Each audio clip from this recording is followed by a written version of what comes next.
இன்று இரவு சாயப்பாவின் அன்பு முழுமையாக உங்களுக்கு கிடைக்கப் போகிறது.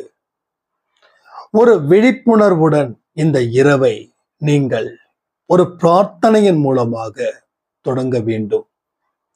இந்த உறக்கத்தின் மூலமாக கடவுள் சொல்லக்கூடிய வார்த்தைகளை நீங்கள் முழு மனதுடன் கேட்க வேண்டும். உங்கள் ஆன்மா சாயப்பாவுடைய பேச்சுக்காகவும் சாயப்பாவுடைய வருகைக்காகவும் காத்து கொண்டு இருக்கிறது. நம்பிக்கை வைத்திருப்பவர்கள் நிச்சயமாக இந்த முழு பதிவை பார்க்க வேண்டும். இதில் பல விஷயங்கள் அடங்கி உள்ளது. உங்களுடைய ஒவ்வொரு நடவடிக்கைகள் கடவுள் பார்த்து கொண்டு கேட்டுக்கொண்டு காத்து கொண்டு இருக்கிறார். உங்களுடைய ஆன்மா மிக மிக முக்கியம். அந்த ஆன்மா கடவுளை தேடுகிறது. தன்னை படைத்தவனை தேடும் பொழுது நாம் அதற்கு ஒத்துழைப்பு கொடுக்கவில்லை என்றால் வருகின்ற வாய்ப்புகளை நாம் இழந்து விடுவோம் என்பதை நினைவில் வைத்துக் கொள்ளுங்கள். நிச்சயமாக இது பெரிய அற்புதமான அதிசயமான இரவுகளாக இது இருக்கும். இந்த இரவு உங்க வாழ்க்கைக்கு மிக மிக முக்கியம். உறக்கத்திலும் இருக்கக்கூடிய விழிப்புணர்வு நிலை அதிகாலையில் உங்களுக்கு தரும் மிக முக்கிய ஆலோசனை. ஒரு சின்ன பிரார்த்தனை பண்ணிடலாமா? என் அன்பு சாயப்பாவே நன்றி. அழகான பதிவை நாங்கள் கேட்கப் போகிறோம். பல அற்புத செய்திகளை நாங்கள் பெறப்போகிறோம். நாங்கள் ஒற்றுமையாக இருந்து அன்பை சாய் குடும்பத்தில் மிகப்பெரிய பலத்தை பெற்று பல வெற்றிகளை பெறுவதற்கு நீங்கள் துணை நிற்க வேண்டும். ஒவ்வொரு இரவும் எங்களுக்கு மிக மிக முக்கியமானது. கர்மாக்களை அழிக்கக்கூடிய இரவு ஒரு இரவும் என்பதை நீர் பதிவுகள் மூலமாக சொல்லிக் கொண்டிருக்கிறீர்கள். இந்த இரவு எங்களுக்கு மட்டும் இல்லை, உலகத்தில் உள்ள அனைவருக்கும் அவருடைய ஆன்மாவுக்காக கடவுள் பேசக்கூடிய இரவாக இது அமையட்டும். எங்கள் வாழ்க்கையில் நடந்த அத்தனை விஷயங்களையும் நாங்கள் ஏற்றுக்கொள்கிறோம். அதிலிருந்து நாங்கள் பயப்பட மாட்டோம். எங்கள் எதிர்காலத்தை பற்றியும் நினைவில் வைக்க மாட்டோம். நிகழ்காலத்தில் வாழ்ந்து உனது நாமத்தின்படி எங்கள் வாழ்க்கையை மாற்றி அமைத்து ஒரு சிறப்பான நாட்களை எதிர்கொள்ள நாங்கள் தயாராக இருக்கிறோம். எங்கள் பிரார்த்தனையை நீங்கள் ஏற்றுக்கொள்ளுங்கள். அப்படியே ஏற்றுக்கொள்ளப்பட்டதற்காக நன்றி நன்றி நன்றி. முழு பதிவையும் நாம பார்த்துடலாமா? கடவுள் உங்களுக்காக கொடுக்கப்பட்ட இரவு. இந்த இரவு உங்க ஆன்மாவுக்கு மிகப்பெரிய ஒரு விழிப்புணர்வை ஏற்படுத்தும் என்பதை மறக்க வேண்டாம்.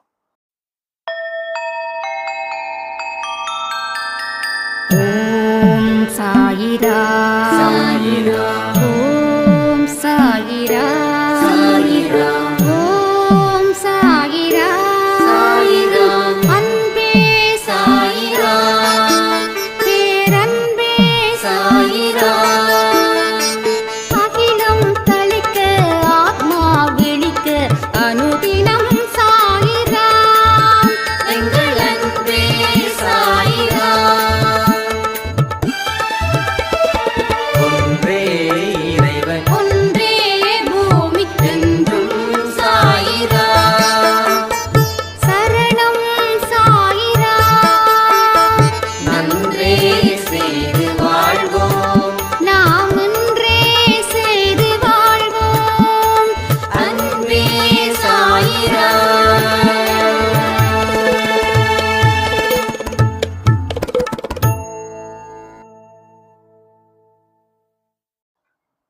சாயிராம். என் உயிரின் உயிரானவர்களே, நடப்பவை நடக்கட்டும், நடப்பதை எல்லாம் அவர் செயல். துன்பம் துரத்துதா? சாயப்பாவோட செயல். இன்பம் வருகிறதா? சாயப்பாவோட செயல். தோல்வி வருகிறதா சாயப்பாவோட செயல்? இல்லப்பா, ரொம்ப அவமானம். இந்த நொடி வரைக்கும் என்ன அவமானப்படுத்தினாங்க. இப்பதான் அந்த அன்பே சாய் ஆடியோவை கேட்கிறேன். என் மனசு எவ்வளவு வலிக்குது தெரியுமா அப்படின்னு நினைக்கிறீங்களா? சாயப்பாவுடைய செயல். ஏன் சாயப்பா செயல் புரிகிறார் இது போல?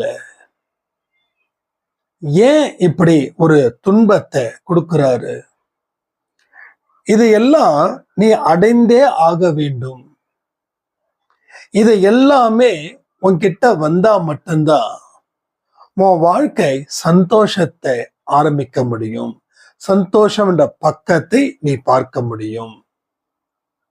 ஏற்றுக்கொள், வருவதை ஏற்றுக்கொள்.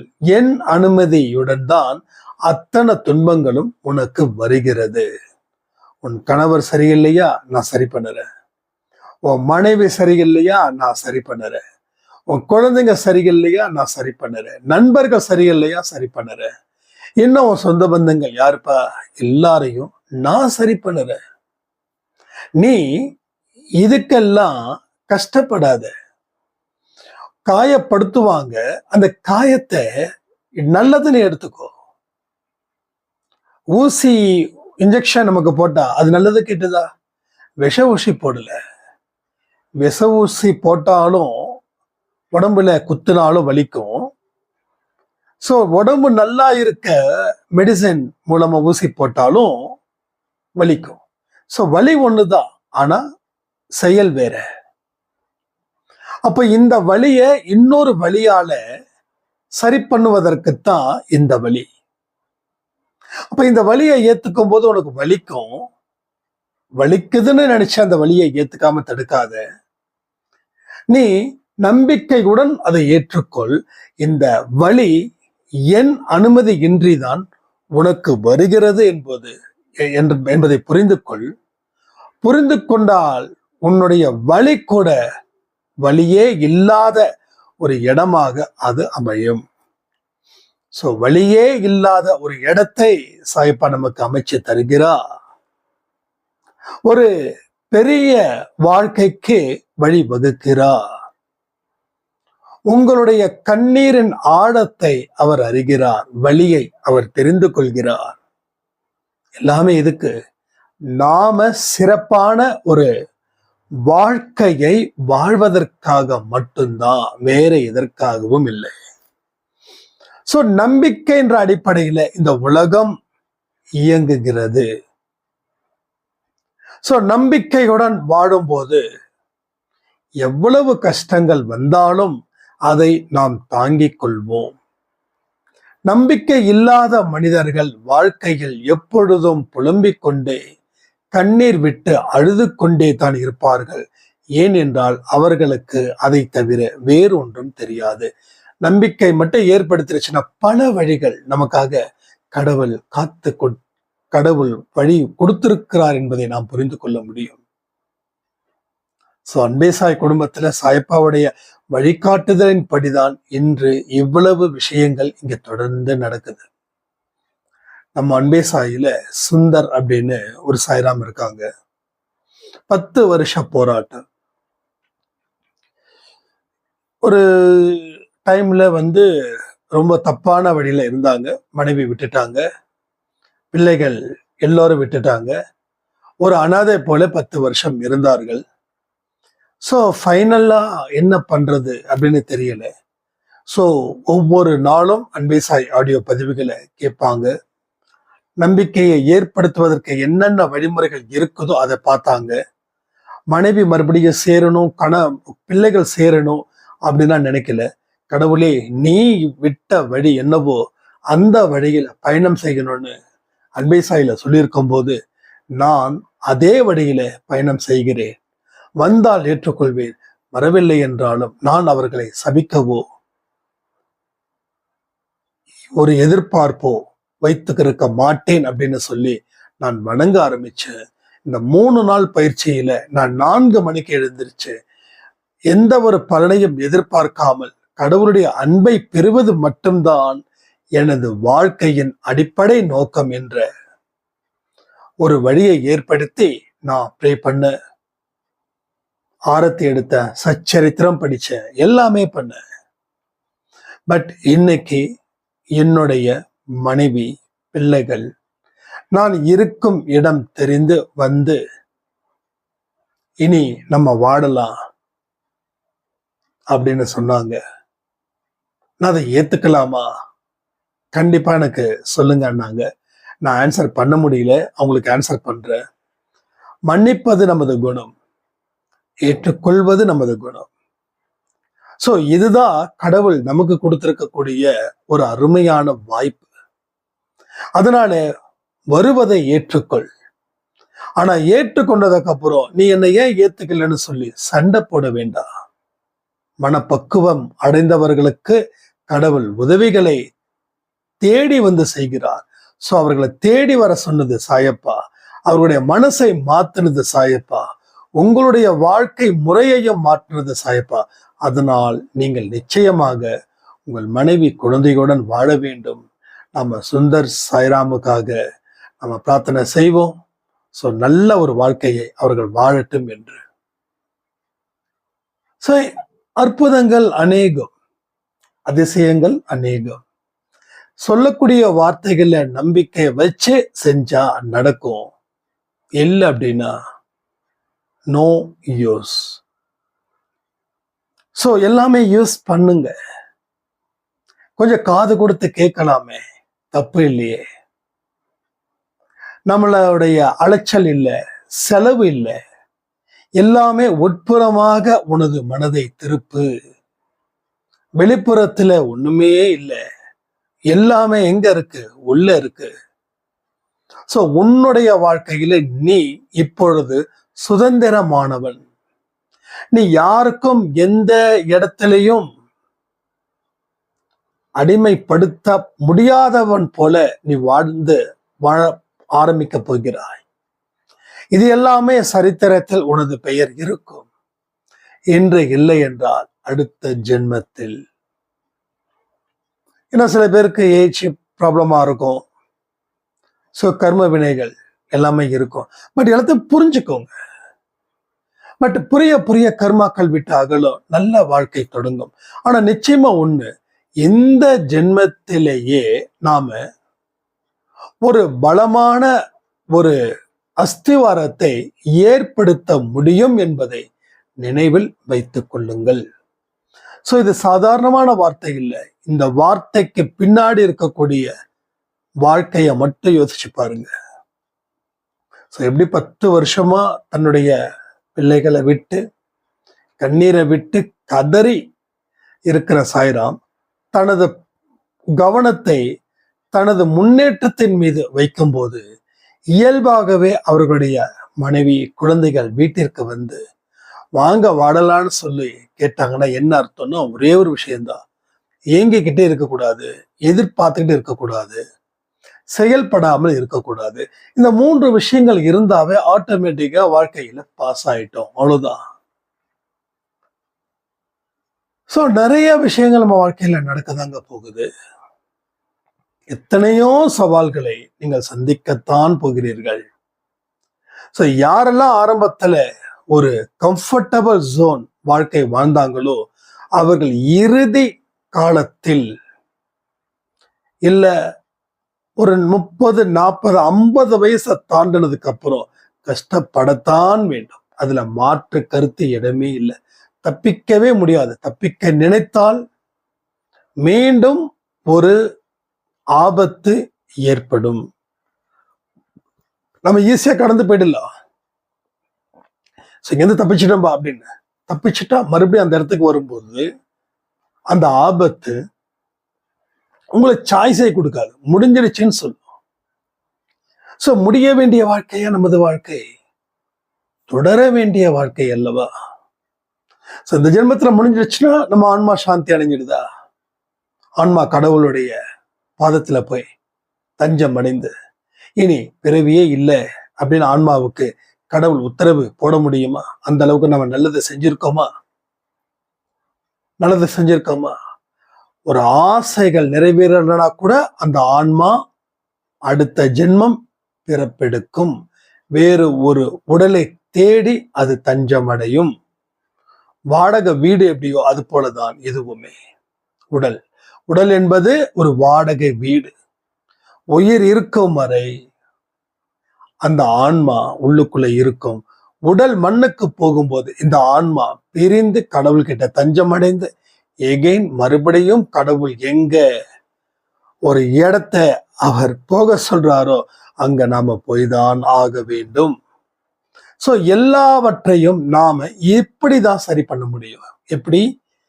வருவதை ஏற்றுக்கொள்ளணும், கடவுளுடைய உண்மையான விதிமுறைகளை ஃபாலோ பண்ணணும், நல்லவைகள் பக்கம் நாம இருக்கணும். சோ தீயவைகள் பக்கம் ஒரு பொழுதும் சேரக்கூடாது.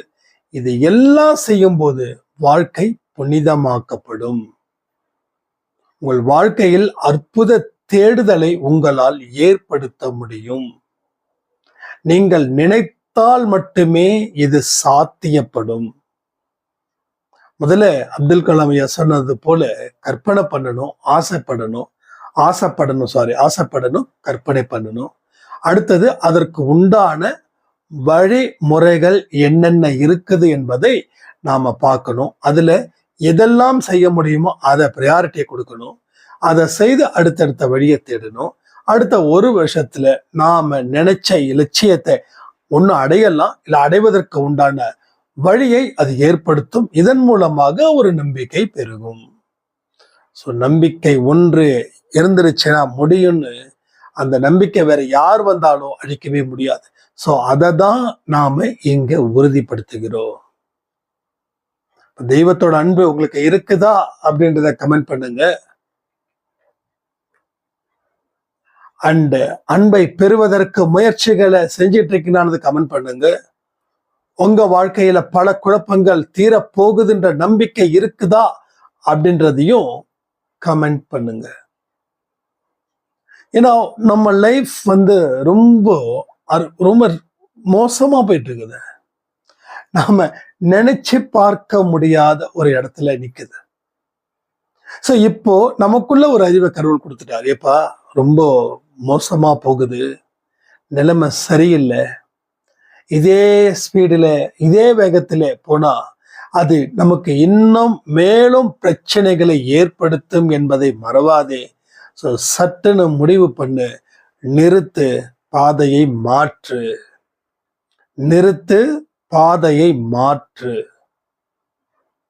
பாதையை மாற்றினாதான் பயணம் இனிதாக முடியும். இதே பாதையில இதே வேகத்துல நீ இருந்த அப்படின்னா நீ நினைச்ச வாழ்க்கைய வாழ முடியாது. அதை தான் நாம நல்லா தெரிஞ்சுக்கணும்ன்ற.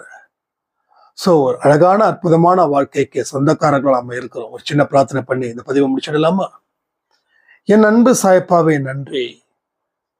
உன்னால் முடியும் என்பதை நாங்கள் அறிவோம். எங்களுடைய வேண்டுதலை நீ நிறைவேற்றி தருவீர்கள் என்ற நம்பிக்கையுடன் இந்த பதிவையும் கேட்கிறோம், இந்த பிரார்த்தனையும் நாங்கள் செய்கிறோம்.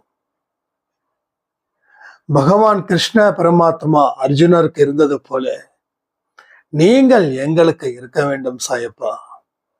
மாதா பிதா குரு தெய்வம், இதுல மூன்றாவதாக நீர் இருக்கிறீர். நீரே எங்களுக்கு வழிகாட்டியாக, எங்கள் வாழ்க்கையில் வெற்றியை பெற்றுத்தரும் தெய்வமாக இருக்கிறீர்கள். எங்கள் கண்ணீரில் இருந்து ஒரு சொட்டு கண்ணீர் கூட வீணாக கூடாது. நாங்கள் கண்ணீரை இன்னமும் வீணாக்க மாட்டோம். அப்படிப்பட்ட ஒரு வாழ்க்கையை நீர் எங்களுக்கு ஏற்படுத்தும். உன்னை மட்டும் நம்பி எங்கள் வாழ்க்கையை உங்களிடம் ஒப்படைத்திருக்கிறோமே, புரியவில்லையா? தயவு செய்து எங்களை மேலும் மேலும் சோதிக்காதே. சோதனைகள் மூலமாக நாங்கள் பலமிழந்து காணப்படுகிறோம்.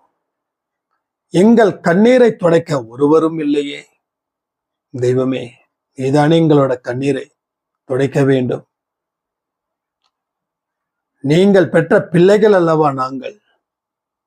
பெற்ற தாய் தனது குழந்தைக்கு என்ன தேவையோ அதை செய்வது போல் எங்களுக்கு நீர் மட்டும்தானே செய்ய வேண்டும். நாங்கள் செய்த பாவத்தை மன்னித்து விடுங்கள். பாவம் இருக்கிறது, அதனால் தண்டனை உனக்கு உள்ளது என்பதை நாங்கள் அறிவோம். அந்த தண்டனை இல்லாத ஒரு வாழ்க்கையை நீங்கள் கொடுங்கள்.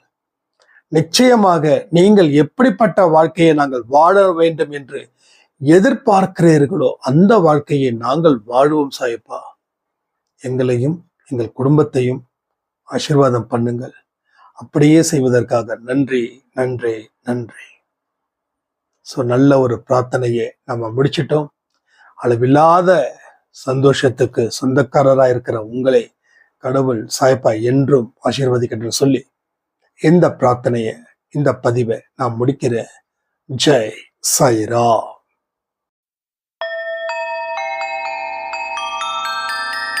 ஓம் சாயிரா சாயிரா ஓம் சாயிரா சாயிரா ஓம் சாயிரா சாயிரா அன்பே சாயிரா பேரன்பே சாயிரா அகிலம் தளிக்க ஆத்மா விழிக்க அனுதி